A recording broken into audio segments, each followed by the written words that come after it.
Hey, WoHos. We fangirled so hard on Greta Gerwig that this episode, which we had intended to be just a single episode, will have to be released in two pieces.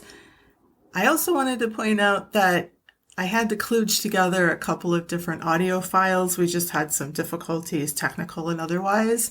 So there's at least one kind of awkward edit. So I hope you'll forgive that. But enjoy the show. Thank you. You're welcome. And why do people love it?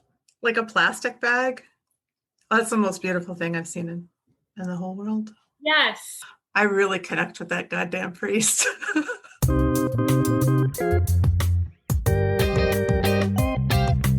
Welcome to the World of Horror Minisode. This is the cute and dorky cousin of the World of Horror podcast, where we talk vintage and vintage-ish movies in our Midwestern accents. I'm Christina. And I'm Quinn. And our mission is to make connections to the main movie from last week. Last week, Mac and I deviated from our usual program and covered 4 movies by the Korean master director Kim Ji-woon. And so for this mini, I thought it would be fun to spotlight a director that we like a lot, Greta Gerwig. Hi, Quinn. How's it going? Hi, Christina. It's going well. Yeah, I am excited for this. This is just a fun opportunity. We both love Greta Gerwig so much, so I'm so happy to give her some space. You know, I really didn't know her. I had heard of Frances Ha, but when LADYBIRD came out, I knew I wanted to see it. And I've told you this story like 5 times, Quinn, but I went with another friend to this movie and I was laughing and crying and just like emoting all over the place, and she wasn't, which is fine. But I thought, I saw this with the wrong friend. And you saw it with the wrong friend. So at least I thought I should tell you, you have to go as soon as you can to see this movie. Yes. Yeah, you saw it before I did, for sure. And yeah, as soon as I got home, I probably called you and was like, I can't stop crying. Because it really does just evoke some raw emotion in me. And I knew of her a little bit before this too. And I love Frances Ha. And I like a lot of the things that she does with Noah Baumbach. But yeah, I knew her from some of those films, and I love Frances Ha so much, and every time I watch it, it means something different to me. I think it's a cool, very, very cool film. Yeah, me too. Well, why don't we move along to our first segment, which I'm calling, I just had a whole experience that was wrong. And that's a quote from LADYBIRD, which was written and directed by Greta Gerwig and came out in 2017. The runtime is 94 minutes. And I will probably refer back to that because I think this movie is incredibly efficient. But it stars Saoirse Ronan, Laurie Metcalf, Tracy Letts, Lucas Hedges, Timothy Chalamet, Beanie Feldstein, Lois Smith, and Stephen McKinley Henderson. I want to set the stage and then just really talk about the characters, because it's a sort of it's a series of vignettes that tell the story of this character whose given name is Christine McPherson, but she has named herself LADYBIRD. She's in her senior year of high school at a Catholic high school, the Immaculate Heart of Mary, in Sacramento, California. And she really wants to move away to go to school. She doesn't want to stay and go to the city college. And that's one of the conflicts in the movie, because her mother really wants her to stay. So that's sort of the setup. We meet the mom, we meet her best friend, Julie, and then we meet the boy who becomes her first boyfriend, Danny. So another thing that should be pointed out is the film is somewhat of a period piece in that it takes place in 2002.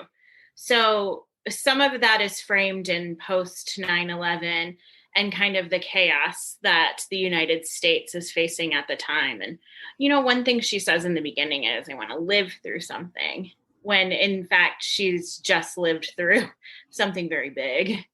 I missed that. Yeah. Well, it's so funny because she also says something later, like she wishes she had an eating disorder. Like she kind of wants drama.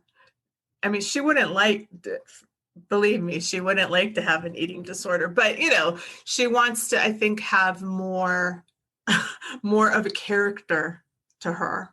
Yeah, exactly. When, we know by just watching the film that she's quite a character in and of herself. She doesn't need anything additional. But that's how you feel, I think, when you're that age, that you're not that unique, or that you are totally unique and no one gets you, or whatever. You need some other like additional layer that, like, you're also like a private detective in your spare time, or like some sort of side gig story.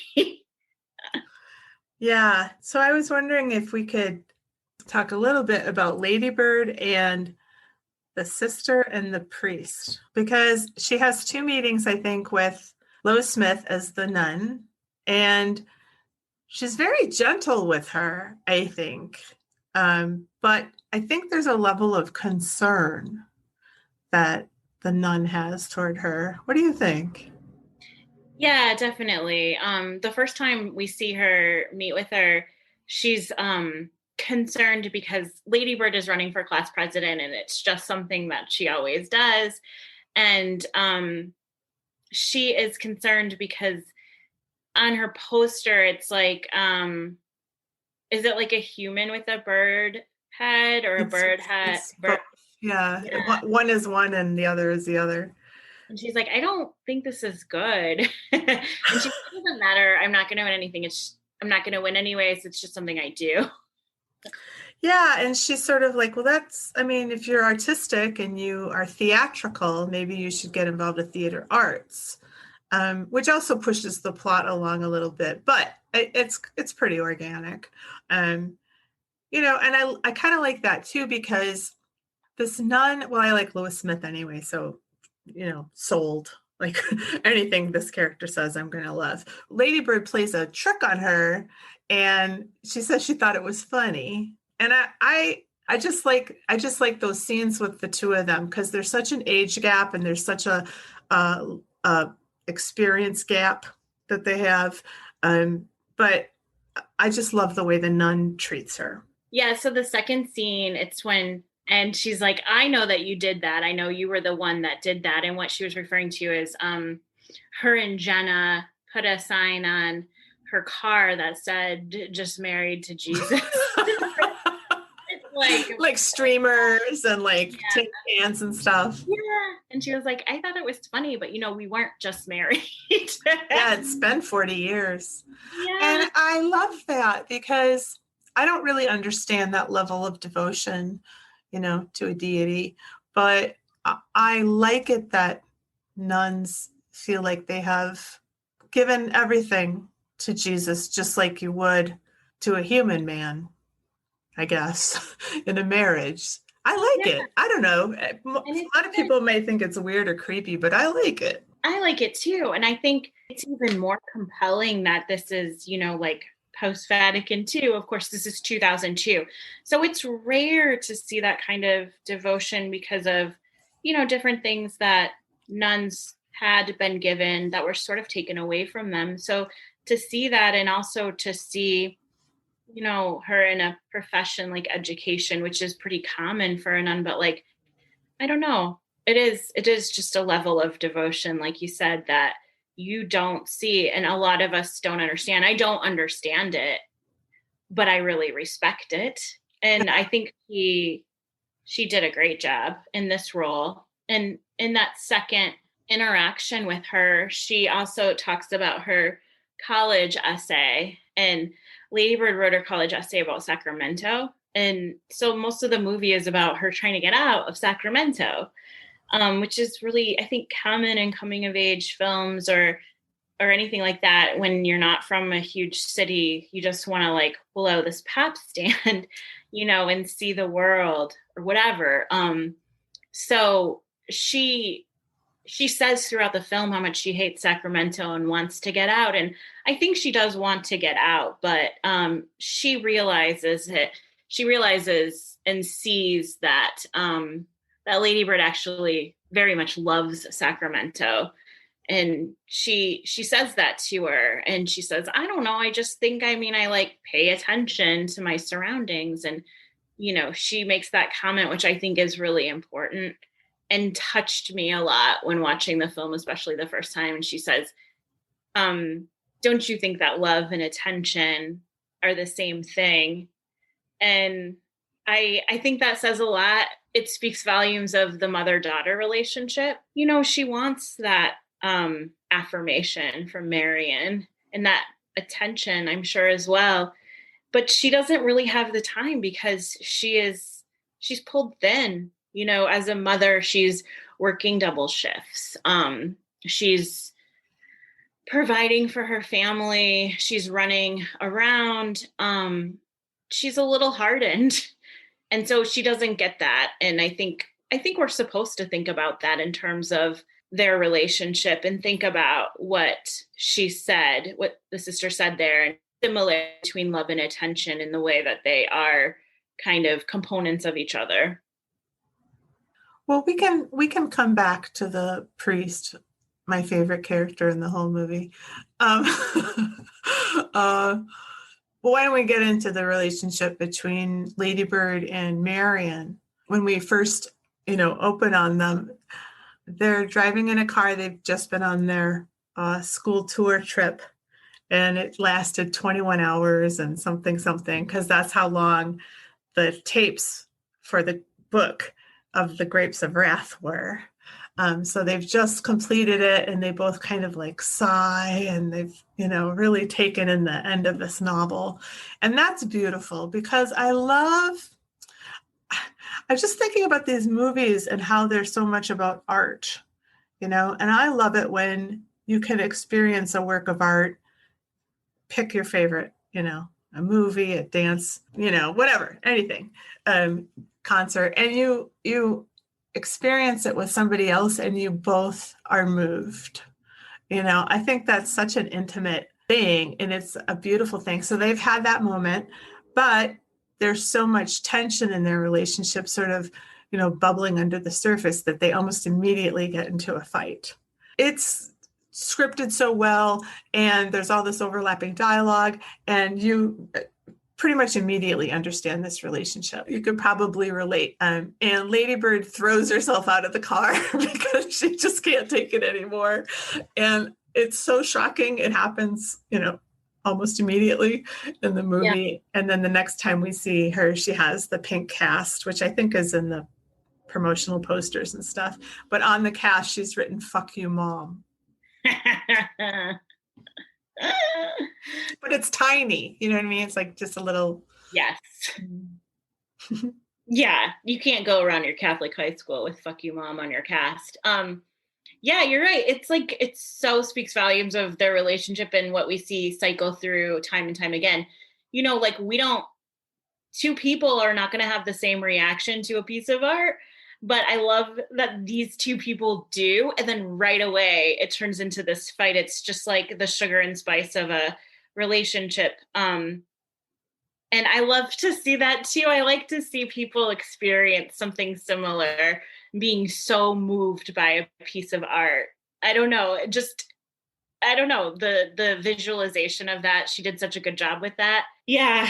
It just makes me think too of Grapes of Wrath, and then it makes me think of Mice and Men, and then it makes me think of Mac. No,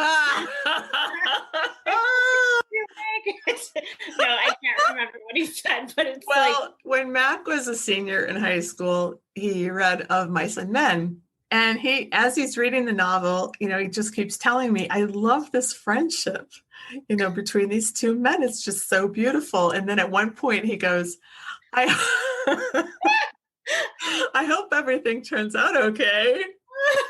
And of course it doesn't. And spoiler for anyone who hasn't read that novel, but there's a picture that I took of him where he's just on the floor with the novel, because he's thrown the novel on the floor and just fallen down in despair. I mean, faux despair, but very dramatic faux despair. But it's so funny because he He was so pure at that time.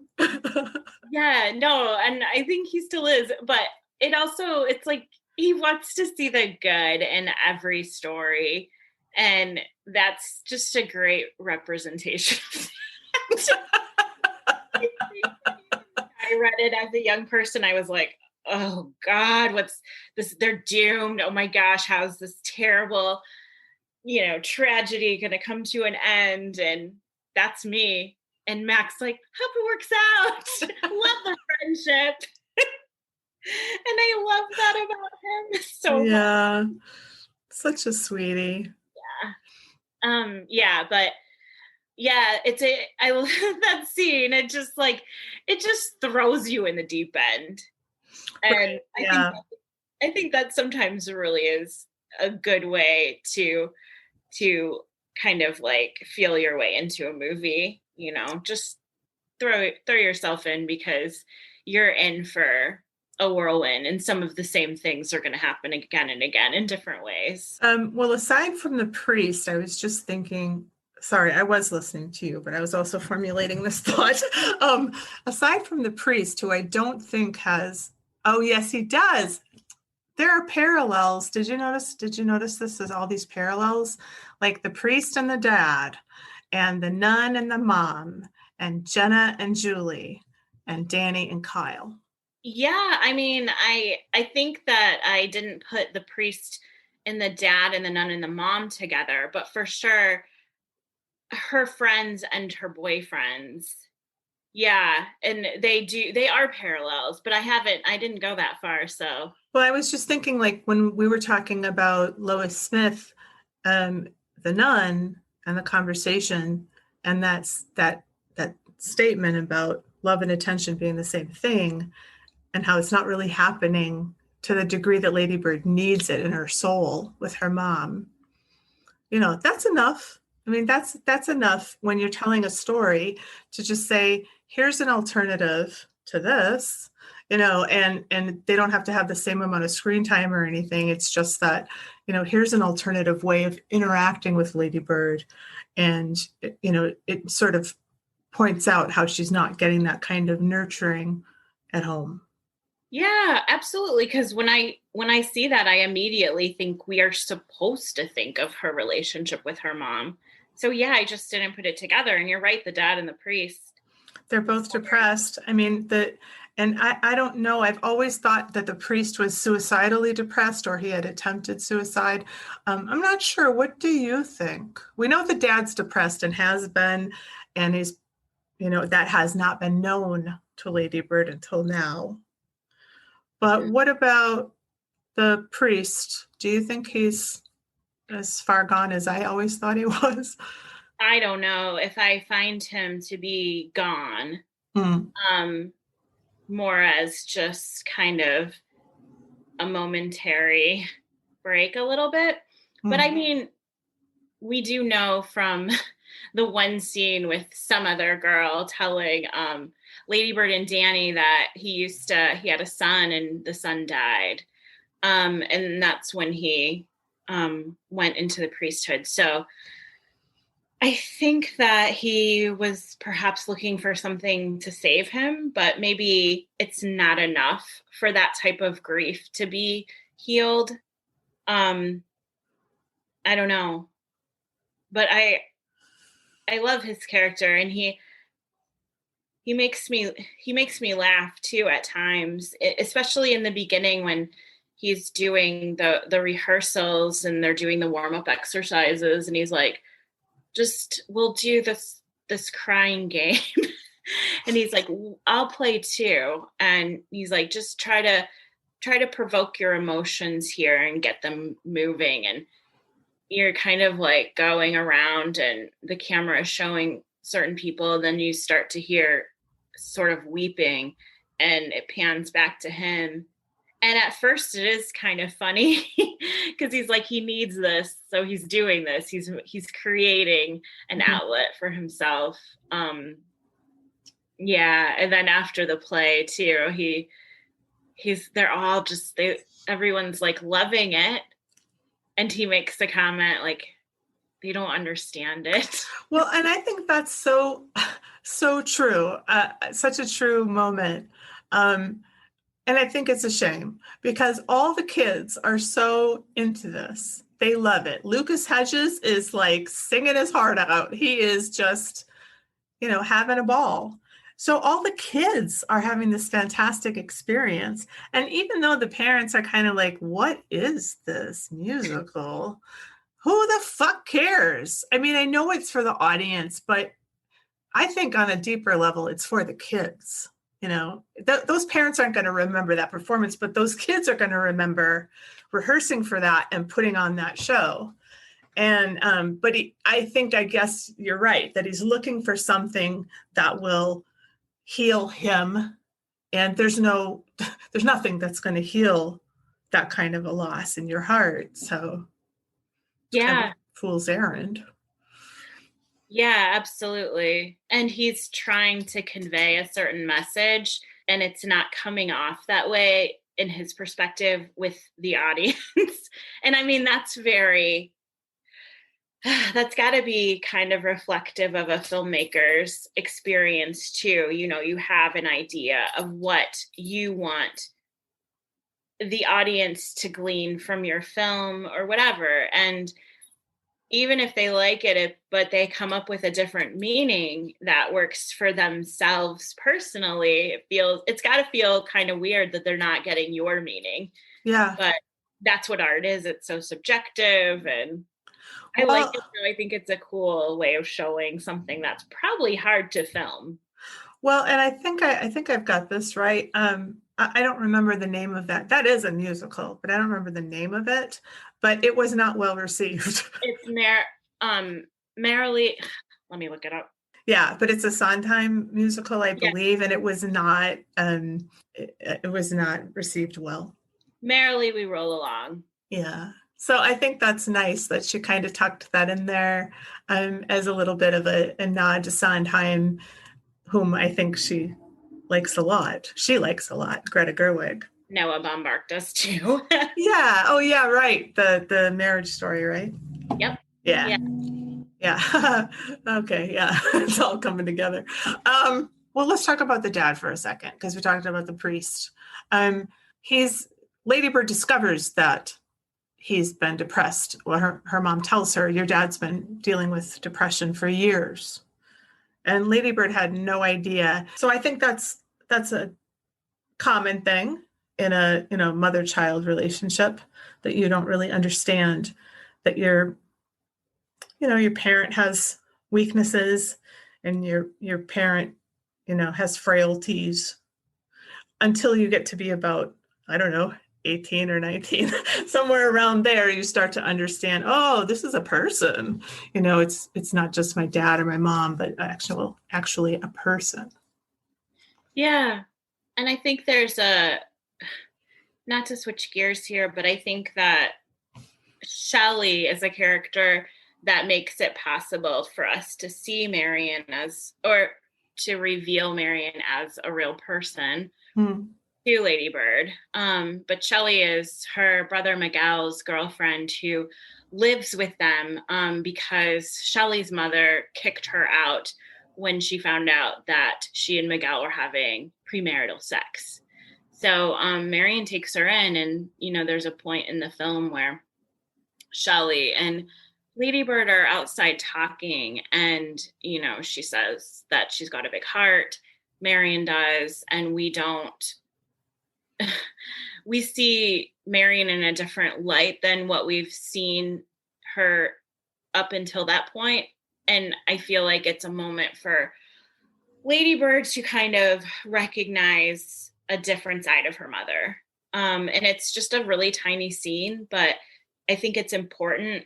And I think it speaks a lot in terms of what you're saying, where parents perhaps have to hide certain aspects or become one thing to their children, perhaps, in order to help them, or in order to raise them, and do it in a way in which they don't maybe know all of the nooks and crannies of of their emotions. So they're like hiding or protecting them in some way. And maybe Marion is hiding too much of herself, perhaps, to Ladybird. And maybe she's more vulnerable with Shelley because Shelley isn't her actual daughter, but we are allowed to see that view of Marion as a mother in a different way in that scene. Yeah, I thought that was really smart of her to do that. Because without that, we would just have the perspective through Ladybird's eyes. There's a couple scenes that we see Marion without Ladybird, but not many. Most of the movie is really about those two and their relationship. And she's a complicated person, like you were saying before, obviously highly stressed out. They have financial problems. Her husband's just lost his job. They've just taken in this girlfriend, and her daughter is moving away somewhere. She hopes it's only a half hour away, but even then, that's a big adjustment that she's going to have to make, and so she's pretty stressed out, probably sleep deprived, and so that's another layer to the tension that exists in the house. Yeah, and you can see that there's a scene at Christmas where she gets everyone's socks and she's like, they're moisture wicking. They're actually quite expensive. I'm so sorry I couldn't do a full Christmas this year, and it's just kind of a heartbreaking scene. And you mentioned scenes where you don't see her interacting with Ladybird, like the scene when she's at the hospital with the coworker. And those scenes to me are really attractive because it is so cool to see her, I guess, unhindered with this pressure and the, intensity of the relationship with her and Ladybird. And she is like, oh yeah, she's just like lighter and more free. And really thoughtful, like she had brought something for a coworker's newborn baby or made something for the baby. And yeah, so I mean, she would like to do that all the time, I'm sure. It's just that it's tough to do that constantly, when your body and your mind and your heart are so like stressed. So I love that scene when it's like a blow up between the two of them when they get in a fight, she gets suspended when Ladybird is suspended and comes home, and she says to Marion, give me a number of how much it costs to raise me, because up until that point we've been seeing Marion kind of throw things in Ladybird's face in a way like, I did this for you, I sacrificed for you so much, we worked so hard for you and you don't appreciate it. And so she says, give me a number because I'm going to grow up and I'm going to make a ton of money and I'm going to write you a check for that amount so that I never have to see you again. And her response is, I doubt that you could get a job, a good enough job to do that. And it's so similar to other scenes that, we see too later on. Okay. One thing I do think about the characters is that when coming off your first watch, you could find them not likable, especially the main characters, Ladybird and Marion. This movie, I think it's a pretty perfect movie, but I think it's because she's showing warts and all, and it is so realistic because it is the interpretation of a relationship that is very, very intimate. We are seeing the inner workings, and that means that we are seeing two people who are very, very similar, and they are butting heads at every step. And some of those headbuttings are just sort of heartbreaking, like the give me a number scene, I think is, especially because of what Ladybird is saying and then how Marion kind of just like ends that conversation real quickly with, well, I don't think, you could get a job that's that good to make that much money. And then that's it. And she does that in some different scenes too. Yeah. And I think, the fact that Lady Bird is such an idealist sets her up, to be knocked down, by the one person that it's going to hurt the most, and I was thinking of the scene where Marion comes into Lady Bird's room and it's a mess and she hasn't made her bed. And she just kind of makes this leap from Lady Bird's messy bed to like her husband having to find a job. And it was, she's just like, some of your friends' parents might be in a position to hire your dad, but they're not going to do that if they think that we're trashy and messy. So, you have to get your shit together and like not leave your room like this. And it's kind of a crazy thing to say, but it really hurts Lady Bird. And she says something like, did you ever like not make your bed and like your mom like let you off the hook for that? And she says, my mom was an abusive alcoholic. And she leaves and slams the door. And that is such a punctuation to that statement that really, tells us volumes about Marion. Because, living with an abusive alcoholic as a child doesn't prepare you for intimate relationships. And I think it's interesting that Marion is actually a nurse at a psychiatric hospital and that she counsels people and she offers them a lot of love and compassion. And, psych wards are filled with people who have really hit bottom in their lives. And she's able to meet them at that level, but she can't meet her daughter where her daughter needs her to meet her. But I just thought that was such a brilliant thing to say. And it's such a shocking thing that it's almost funny. But then when you reflect on it and think that one of the things that children of alcoholics do is they exert a lot of control where they have it over their lives. And so I think that really reflects on Marion a lot and explains why she feels like she's got to have so much control over her life and her family. Yeah, and what a great way to show it and to reveal that fact, not in like a labored scene of, Marion talking to a friend about her childhood. It's just this, like you said, that punctuation. And Martin Scorsese loves Hitchcock, and he talks about Hitchcock a lot, and he talks about Hitchcock's use of editing and how every cut is a weapon, and how it punctuates certain scenes.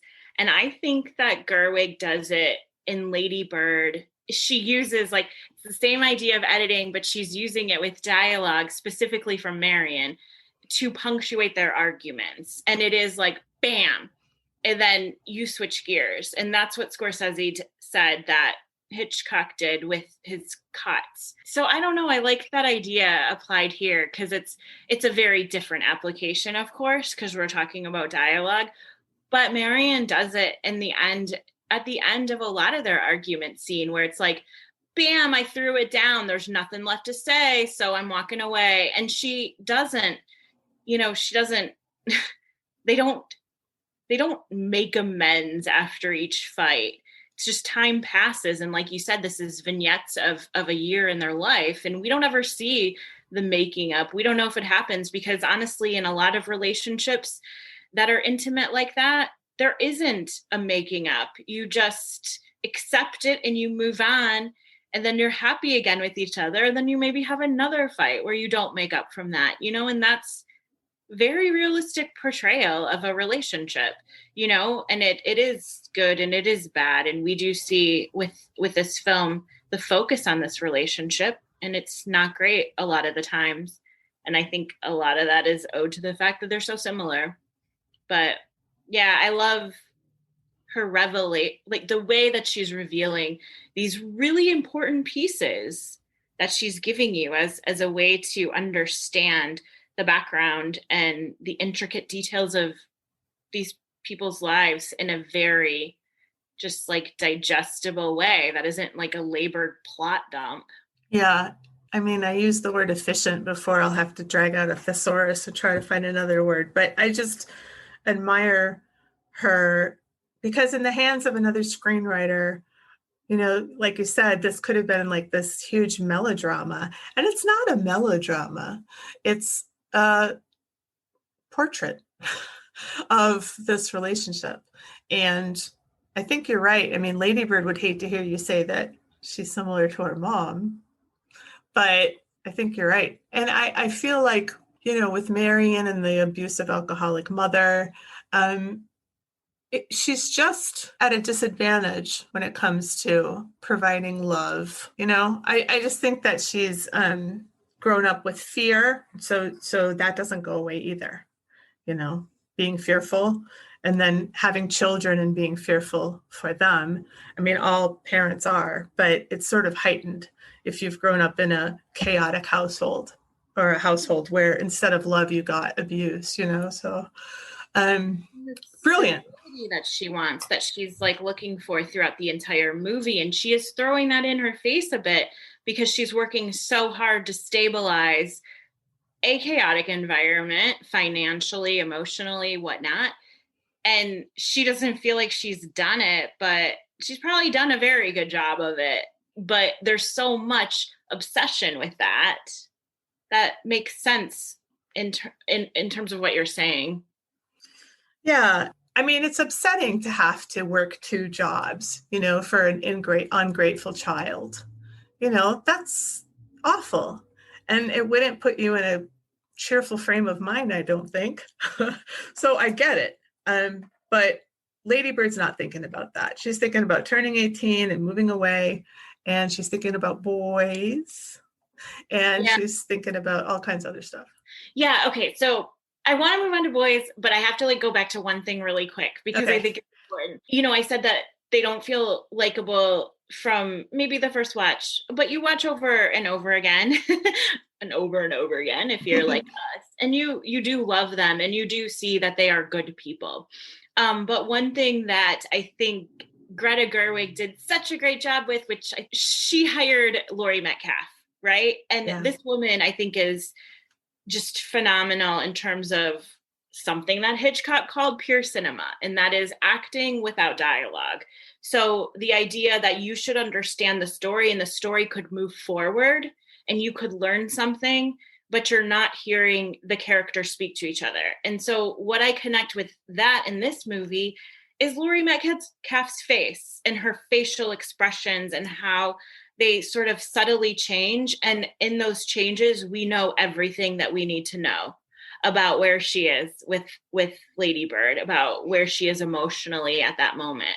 And those subtle changes, I think one really great example of the scene is when they're trying on dresses and she says, "Hey, but do you like me?" You're seeing Marion's face, and it's just subtly changing, and you can see it kind of morphing. And that scene is great because then there is, what happens after that? What's the dialogue after that? Well, Saoirse asks, "Do you like me?" And she says, "I love you. Of course I love you." And she says, "But do you like me?" And there's this really long pause. And like you were talking about. And so she's like, "Well, I guess I got my answer," and like slams the door. There's another, punctuation again.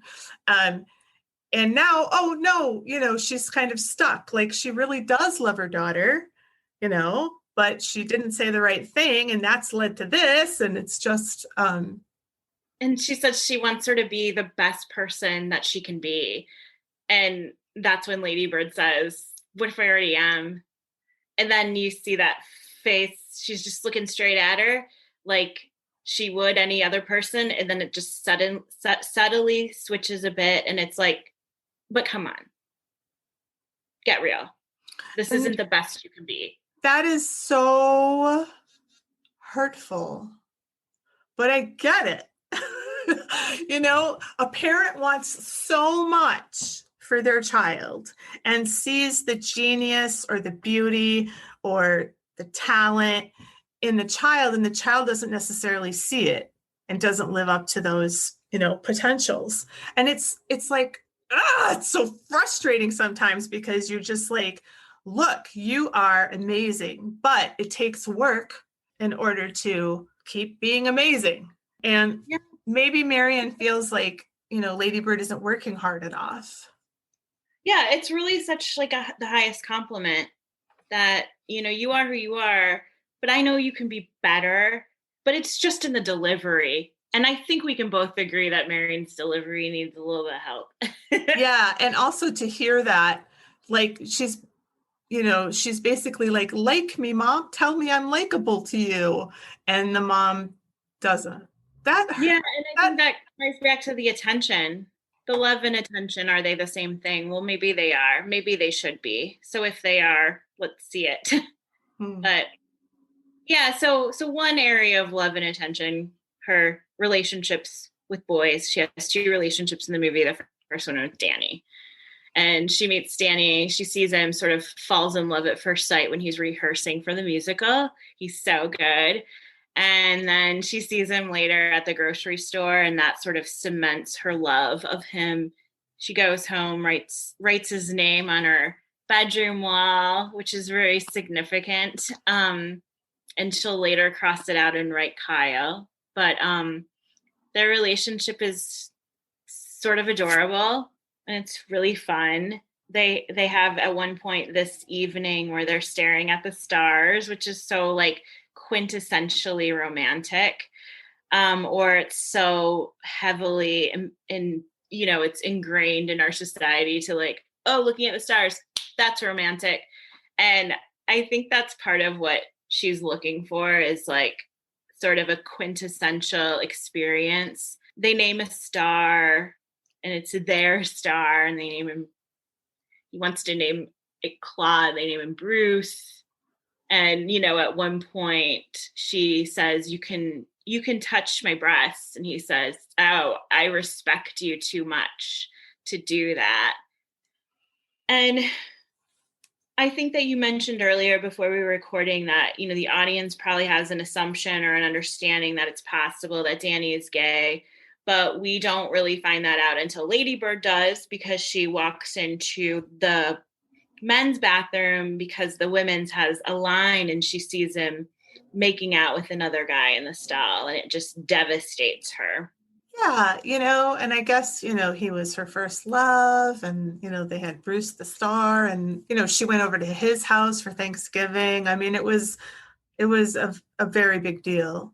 And so she's upset. She's really angry, at him. And he's, in a terrible spot because he's a Catholic boy, Irish Catholic boy, who's gay. So he comes to the coffee shop where she's working, and they end up having a conversation. You can tell they haven't spoken to each other for a while. And finally, she just cuts to the chase and says, okay, you're gay. Like, what's up with that? And he's like, look, you can't, please don't tell anybody. Don't tell my family, because I will. But when I do, it's going to be really tough. And she, it's like she melts. Her resentments don't matter anymore. His difficulty with coming out to his parents is so much more important. And so she hugs him, he hugs her back, and he just breaks down crying in her arms. And I think it's a really lovely scene, because it goes on longer than you might think it would, because he has a couple of breakdowns in her arms, and the camera's just still on them. I think it really just shows that Ladybird, although she's really self-centered most of the time, she is capable of extending herself to someone who needs it. But then she has another relationship with another boy, and he's played by Timothy Chalamet. They really have terrific chemistry. But he, to me, I think you like him more than I do, but to me, he's just the pretentious, ass. The problem with Kyle is that he says that he's a virgin, or he intimates it very strongly. And she gets it into her head that they can lose their virginity to each other. And there's a very awkward sex scene, and she makes the best of it, I guess. And she's like, well, we deflowered each other. It's so beautiful. And he's like, this wasn't my first time. And she's so angry and hurt because she was led to believe it was going to be his first time. And she's just devastated by the fact that this guy lied to her, and she wanted her first time to be special, and it definitely was not. And I think that, again, I think that's something that a lot of women can relate to, wanting the first time to be, beautiful. And, I don't know, birds are singing and violins are playing or whatever, but it's not, it's rarely that. So I liked it that she included that. So she calls her mom, or she calls home, I don't know, but the mom comes and gets her, and it's on a Sunday, and her mom can tell immediately that something rough has really happened to her. And she hugs her, and she says, hey, I only had to work the one shift today. Do you want to do our favorite thing? And then we find out their favorite thing is to go to open houses on a Sunday. That is a really lovely moment because we see the compassion that Marion has for her daughter. Yeah, I love that too. I think it's the only time that she gives her what she needs within these vignettes, and what she wants. So it might be possible that Marion gives her what she needs a couple of other times. That is Harvey rolling on the carpet, itching his back, and it's a thing that happens like at 4 every day. I didn't know it was scheduled. Yeah, it's a late afternoon thing. It could go on for a bit. It's cute to watch, but it's probably kind of sounds like a monster. A little bit, yeah. I mean, I've seen it, but, just hearing it is a different experience. It's fine. Yeah, so I mean, like I don't know. I think it could be argued that she does give her what she needs, as she gives her shelter, food. She is a parent to her. We are analyzing that, and some of her flaws and whatnot. So this is the moment that it feels really good because she wants this comfort and she needs it because, like you said, this is an experience that's, it's traumatic. And I actually love Kyle. I know I'm not supposed to like him, but I like him mainly because I think Kyle is someone like he is someone you grew up with and someone you probably idolized in a way. And he's maybe you too. He's hypocritical. He's an idealistic teenager who thinks he's like holier than thou. And I love how real he's written and how he doesn't care, but he still cares and he's caring. But he's also got this weird, ethical stance that like we don't get really, but we know it's there because when we find out that he's not a virgin, she says, well, you lied to me. And he was like, no, I didn't lie to you because I haven't lied in 2 years and I hate liars. And you're like, what? That's so weird, Kyle. What do you mean? But we don't know. We don't know what his like moral standards are, but I love it. Well, I think he defines a lie as something that you tell somebody on purpose with words in order to deceive them. And he didn't do that. Yeah, right. Yeah. He also, he doesn't want to participate in this economy, but he's rich. His family is well off. So he doesn't have to worry about participating in this economy. So that is taken off of his plate, but he doesn't want to. And he's not going to smoke an industrial made cigarette. He'll only smoke hand rolled cigarettes. And he's, we see him reading the history of the People's history. And so you automatically get an idea of him. And like I said, I think he's so well developed because he's so reminiscent of someone I do think everyone knows or knew or is a bit of.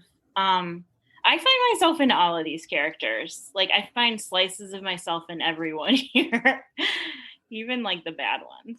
Well, they're so well drawn, and that's another thing that I think sets this apart from other movies and other movies that involve teenagers. I mean, even Kyle, who I don't like, has to deal with the fact that his father is dying of cancer. Jenna, also not super likable, had a great aunt who died by suicide. And so everybody has something to deal with. And I like that part of it too, because one thing that not just teenagers, just anybody can do is compare other people's outsides to your insides. You know, it's not a one-to-one relationship. And we might think, oh, they have so much more money than I do. They've got it made. Nobody's got it made. You know, everybody has something to deal with. You know, Lucas Hedges lives in, I mean, his grandma lives in this beautiful house, but it's going to be really tough, probably for the whole family, to contend with his sexuality. And we can say, well, it shouldn't be that way. It is that way, and so everybody has to deal with something. And I think we all know that on some level, but it's not usually depicted like this. I mean, usually the rich people are depicted as like monsters, and these people aren't monsters. They just are living in different circumstances. Yeah. One thing just to note that I like, this is going to sound like a weird transition going from that to this, but we do know that Kyle's dad is dying of cancer. And there's a part in the film where Ladybird, she tells her that they just put the sign on the nun's car that said, "Just married to Jesus." And he's like, "Oh, that's so badass." And she's like, "Don't tell anyone or else I'll kill your family." And she's just as an off comment that's so awkward. And he goes, "Well, my dad's dying of cancer, so I guess God's taking care of that for us." And it's just like a beautiful little slice of awkward adolescence. Yeah. Say that she's in this different environment with these different people, because after Danny, and she kind of becomes obsessed with this idea of being with Kyle, she does kind of leave, and we haven't talked about Julie yet, but she leaves Julie and Danny behind, and they stay in like the musical theater world, and she sort of moves on to the cool kids. Like you said, they're also rich, and while they have flaws, they're also kind of defined by the other side of those flaws. Like they have flaws, but they're also dealing with a lot of things as well. They're not bad people. They may not be totally good, but no one in the film is a bad person. So, but yeah, we should move on to Julie. Yeah, for sure. Julie completely. Maybe we save Julie, the best for last. Yeah. So Julie is Ladybird's best friend. They are super funny together. I just really love the way that we see them together. Like when they're eating the communion wafers, and talking about how they masturbate in the bathtub. I mean, that is fantastic. And somebody comes, some, uptight Catholic girl, rule follower, and she's like, "You can't eat those. Those are for communion." And they say, "Well, they're not consecrated, so it's okay." It's just so funny. And then they go back to talking about masturbating. And I don't know. I just really love these two. And Julie, I'm sure she worships Ladybird on some level, because Ladybird is very creative and very theatrical, as the nun says. And I feel like Julie, she's good at math. She's good at school. She doesn't skip classes. But I think she enjoys school. I don't think she's just doing it for fear of getting in trouble. I think she actually, enjoys her life. And Ladybird is spending so much time talking about how she hates her life and she hates Sacramento. And Julie doesn't. Julie's kind of into her life. And I just love that portrayal too, because sometimes teenagers are depicted as just, negative. And Julie is just a ray of sunshine. Yeah. And even Jenna, to that degree, she kind of foils Ladybird in that she's like, "Well, I want to raise my family here. I want to stay in Sacramento." And, isn't there that saying, think globally, act locally? And Ladybird's like, "Well, I don't think that person was from Sacramento."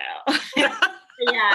I love the relationship of Ladybird and Julie, and I totally agree with you. Like, I do think she's drawn really well, she's depicted really well, and she's played very well by Beanie Feldstein, who, I mean, I think we both love and probably everyone does. But some of those conversations that they have, I think, are just so simple but haven't been done before. Like the end when they come back together, they haven't been hanging out or talking. They've just been distant because, again, Ladybird's been with Kyle and Jenna and that group of people, which kind of disintegrates after they have sex. And then the prom is right after. And he picks her up and she ends up asking him just to take her to Julie's house. They don't even know who Julie is. They're like, who's Julie?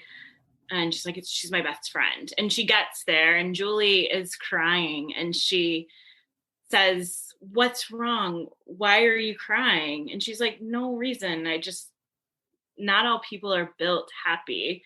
And when I first saw that, like something just touched me because I think, wow, how simply that was done with just a very simple line of dialogue. And yet, if that resonates with you in any way, if you've ever felt like, why is everyone happy, but I'm not? Or like, why is it so important to be happy? Or if, whatever, if that sentiment means something to you, then I think you'd agree, gosh, that was done so beautifully and so simply. And it's kind of reminiscent of Marion's punctuating dialogue, like she's getting so much done in so little amounts of time. I also love that they go to prom together and then they're talking about what they'll do in the summer. And like they just talk really quickly about the fair and they both look at each other and they say, log ride. And you don't know what that means, but it's just like the most pure moment that you get if you have, a best friend that you could just say a word to growing up or now, to reminisce about something. And it's just like, you don't need any more than that sometimes. And I think their relationship is like that. And it reminds me of friends that I have from growing up that like, it doesn't matter if we're in touch every week or every month or regularly. I have some friends that I can get in touch with that I maybe haven't in like 9 months or a year. And we just go back to that spot that we were last time. And I feel like that, I don't know, it feels like how Ladybird and Julie are. And I love the portrayal of those two. And I think she's really important in this film. And again, it's another thing that Greta Gerwig did really well. And I also like it when they're talking about the summer that Ladybird just sort of takes for granted that Julie's going to be there. But Julie's dad, her bio dad, has gotten in touch and she's going to go spend the summer with him. I don't know. Like at one point I could see Julie like staying with Ladybird, even if she wanted to go with her dad. But now at 18 or whatever, she's like, no, this is super important to me. So I'm going to go pursue this relationship. And I love that because it really shows that she's not like her like sidekick, she's got a life of her own and she needs to be respected in that way too. Yeah, that's a great point of a very, again, like super tiny piece that is important and has these real big long roots that you can really respect. So then we sequence into graduation, right? And that is when Marion finds out that Ladybird had applied to East Coast colleges and her dad knew about it. And this is something that they've kept from her. So they go to graduation, they go to dinner. And I just got to add this. I know I'm going through like every line of dialogue in the movie, but Marion says something like, you look so good up there. I mean, you walked a little bit weird. What was that about? It's just like, you got to do that, right? Yeah, got to like get in there. Yeah. And then somebody lets it out like, oh, did you hear about the wait list yet? And right then her dad says, fuck, or something. And then her mom realizes, and the next bit is them at home after dinner. Her mom's sort of like viciously washing dishes, it feels like. and she won't talk to Ladybird. She won't respond to her. And she is just standing next to her mother, and she's saying things like, I'm so sorry, and I know I'm so bad, and I did such a bad thing, and I'm so bad, but please, you have to say something to me. And it's completely heartbreaking, because we've not seen Ladybird in that position before. And then you get the idea that the silence lasts for quite a long time. And the night before Ladybird is going to leave for college, we see Marion with this yellow legal pad trying to write something to Ladybird, but you see all these crumpled papers on the table. So clearly she's been having a lot of difficulty getting her feelings out. And then later we hear from the dad that she was afraid that she would make spelling mistakes or punctuation mistakes, and Ladybird would criticize her for that. So again, that tells me so much about Marion, right? That tells me that happened to her, probably in her childhood, where she was criticized for not being perfect. Since nobody's perfect, that is a hell of a bind to put somebody in. So yeah, it's also like everything you know about Ladybird, as a viewer, that is not something she would ever do. Right. Like someone would do that. Maybe Kyle would do that. So even Miguel might do that. I don't know. It's not like the worst thing to do. It's not great, but Ladybird wouldn't do that. No, but Marion does that to Ladybird all the time. Like, you walked a little funny, or is that dress too pink? Or, there's always something. And now we know why. Yeah. Yeah, absolutely. So the next scene that we're presented with is they are on the way to the airport. And it's her mom and her dad and her, and this is the trip to the airport that gets her off to her East Coast college. So Marion's driving, and her dad's getting out and Ladybird's getting out, and she says, aren't you gonna walk me in? And she says, oh no, parking's too expensive here, and I don't think they let you go through security after 9/11. She's like, but your dad will go and get your luggage. So they walk in, and so because she's not going to pay for parking, we assume she's going to just ride in circles around the airport like you do if you're picking someone up or dropping someone off or whatever. And this scene is so great because throughout the whole film, we have scenes of these two characters in cars, and it sort of becomes a motif. And so this scene of Marion driving around the airport, you've kind of got this pure cinema going on where you've got just a close-up of her face and, the background of the window of the car with the scenery. And what's happening. She comes to this realization that she's saying goodbye to her baby. And she just let her out of the car, and she didn't get out. She didn't get out to walk her in. And she's made such a mistake in this. So you don't hear her interior, internal monologue or anything like that. You just see it on her face, and you know exactly what's happening. And you see her then becoming so concerned and worried that she's not going to get there soon enough. And all of this just happening on her face. It's happening, she's kind of like more aware of her hands on the steering wheel and whatnot. She gets back up to the door of the airport where they dropped her, and she slams the car in park and runs in and realizes she just missed her. And her dad says she'll be back. But it's just this, it's heart-wrenching, and it's beautifully done because there's no words. She has this kind of very emotional soundtrack that cues up within the film, and it comes back right here. But other than that, there's nothing else beyond what Laurie Metcalf is doing with her face to let you know exactly what's happening. And it's not exactly the same, but, I keep looking for these parallels, but, she breaks down in her husband's arms, and we haven't seen her break down. She's sort of at this same level, but she doesn't explode, yelling or throwing things or anything. And we have never seen her cry. We saw her kind of break a little bit in the car, but when she sees her husband and she realizes that Ladybird is gone, she just, breaks down. But he's so cool too. We don't have time to talk about him, but he's really a cool character too, I think, because he's dealing with a lot, just like Marion is, but he just hangs in there. He's a trooper. Yeah, and I often wonder if things that Marion says, like she says once that he's tortured by the idea that she asks him to drop her off at school a block away. Oh yeah. It makes him feel so terrible. And I oftentimes when watching this, I'm like, is this just a manipulative tactic? Or has he said this?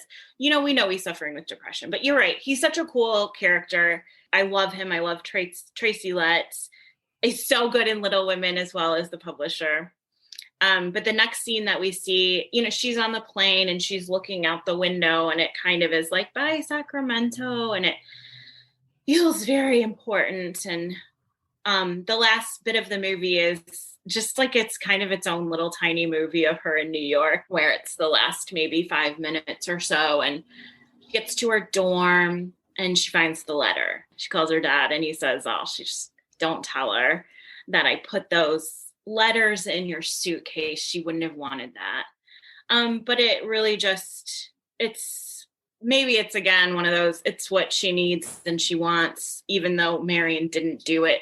Technically she did. It's her ideas and thoughts. And so then Ladybird goes out to a party and meets a guy, and through this little exchange throughout the night, you kind of realize that she does love Sacramento and that she is nostalgic for it. And she is in a place that she doesn't know and she doesn't fully understand. And she's probably grappling with that too. And the idea that she spent so much time hating Sacramento that maybe she didn't know what the nun knew, and that's that she really loved it.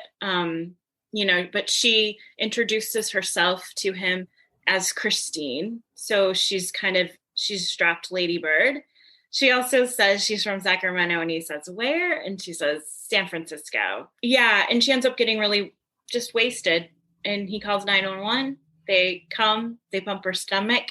She wakes up in the morning with mascara like running down her eyes, and she walks out and doesn't really know what day it is. Asks someone, he's like, oh, it's Sunday. Walks into a church and hears the music, and it's for sure a Catholic church. Walks out, calls her mom, and leaves a voicemail. And if you are a human being, no, I'm not going to say that, but if you are me or Christina, yes, you will cry at the end and in many parts of this movie, but you will always cry at the end because this is where you really understand the car motif and the similarities between the two characters. And if you want to go in further with that last scene. Well, just that she says, you guys gave me the name Christine and it's a good name. Like, and I sorry, that chokes me up. Because she's accepting, who she is. She's accepting them as her parents. It's just too huge to go into. It's just like everything. It's just like Greta Gerwig gives us these little like nesting dolls, it's like, there's so much that you could like extrapolate from just that one sentence. And it gets me every time. I watched this film with your film class and I cried, and I don't know do you know if anybody cried? People have told me that they have. Young people, couple.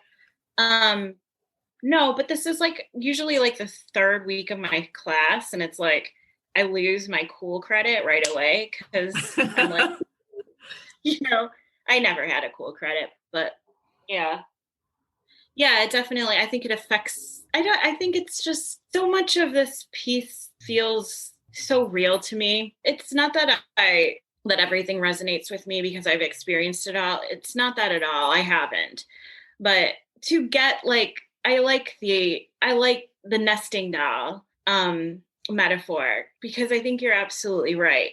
She roots you so so hardcore in this relationship that if you've experienced anything somewhat, even in a minuscule way similar to this with a parent, it's so emotional. I don't know. I don't know how else to describe it. I think it's a nearly perfect film. Like, I don't say that. I just don't.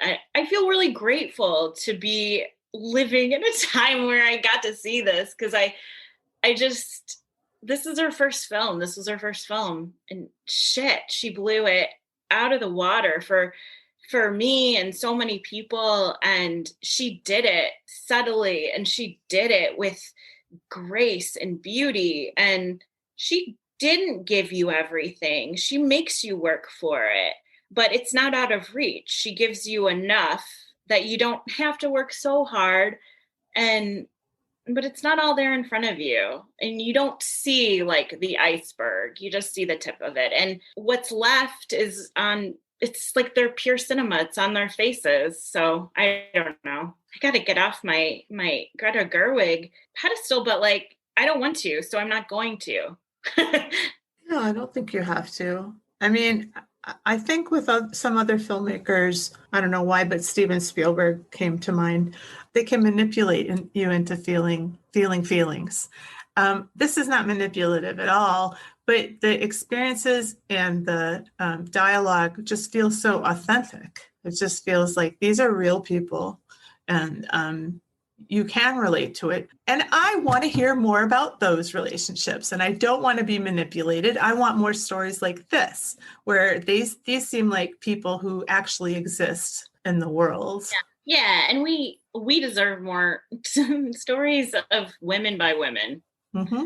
Absolutely. Well, we have really done it today, Quinn. We have really worked on this movie.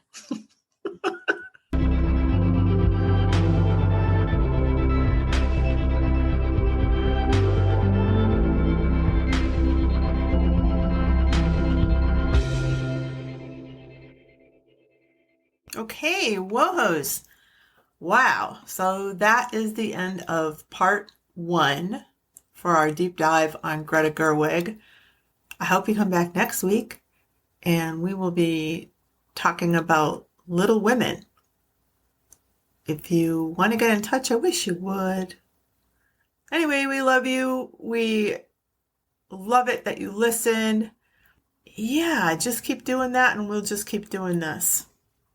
We love you, but we don't have a sign off.